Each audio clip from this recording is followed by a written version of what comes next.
Imagine you've been married for 65 years. Seriously, think about it. You've built an entire life together. Kids, grandkids, all those private jokes, even the silly arguments.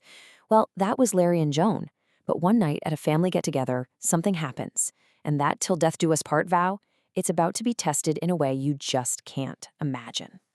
So that brings us to the big question, right? The one at the absolute heart of this whole story. If you had two soulmates, how could you possibly choose?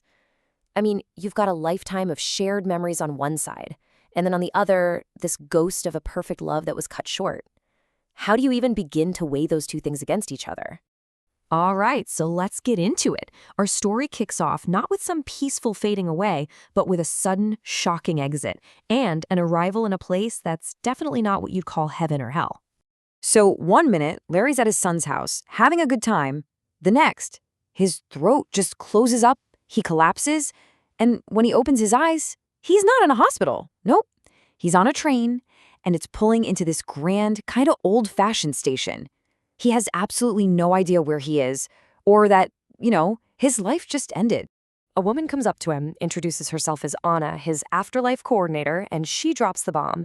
He's dead, and he's in a place called The Junction. She explains it's basically a transit hub for souls. It's not about being judged, it's about getting to choose where you want to spend the rest of, well, forever. And, of course, The Junction has rules. First thing Larry notices is that he looks young again.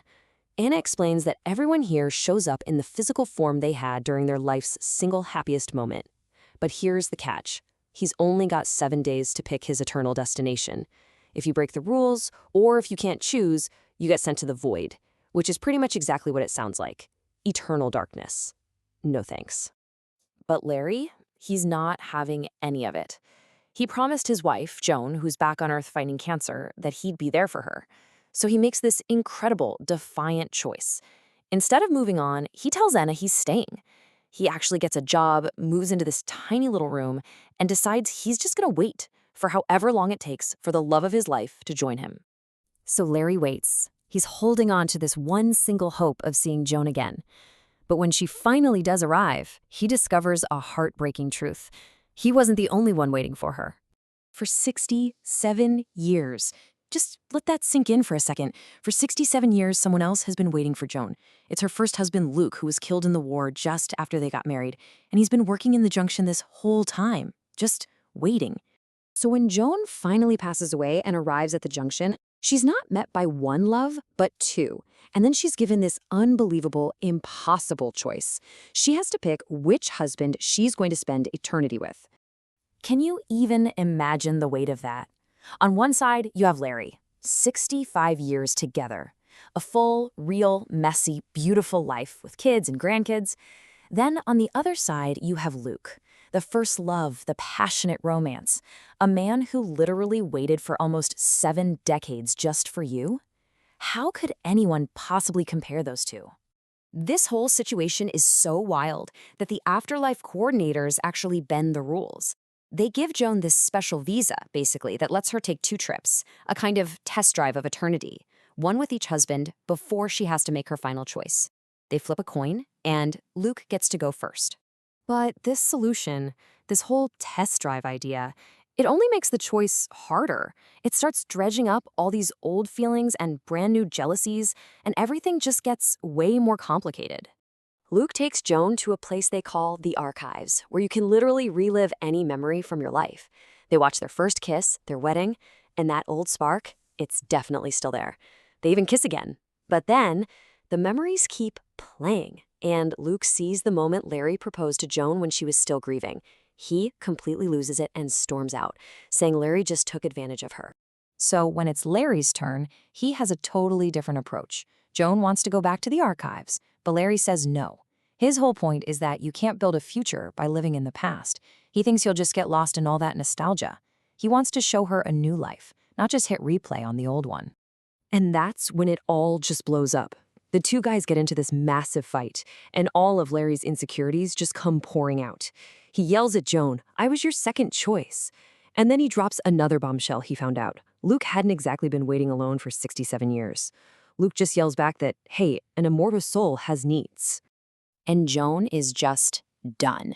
She's completely overwhelmed, torn between these two men, two lives, two totally different kinds of love. So she does something no one saw coming. She tells them both, I choose neither of you. Instead, she's going to spend her afterlife with her best friend, Karen, who had also just passed away. But the story is not over. Not by a long shot. Because while Larry is trying to process this rejection, he has this sudden flash of insight that changes absolutely everything. So Larry's just sitting there feeling totally dejected when it hits him. He remembers one of the very first rules he learned about the junction, that weird rule about why everyone looks the way they do.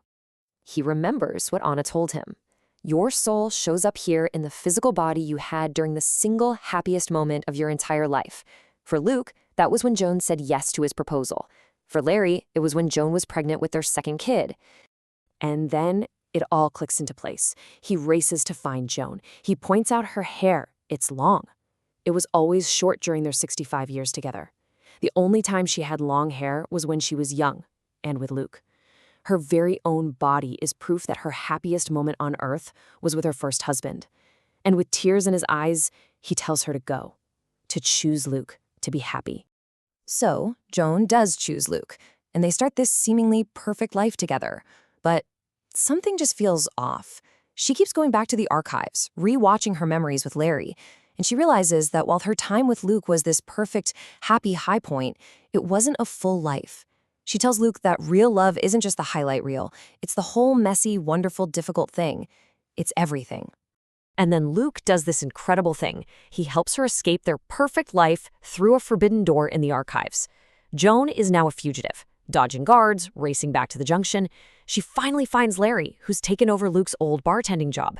She tells him, I'm on the run, and being with me means breaking all the rules. And Larry doesn't even hesitate for a second. He's in. So together, they walk up to a terminal and choose their afterlife. It's not some perfect beach or a beautiful mansion.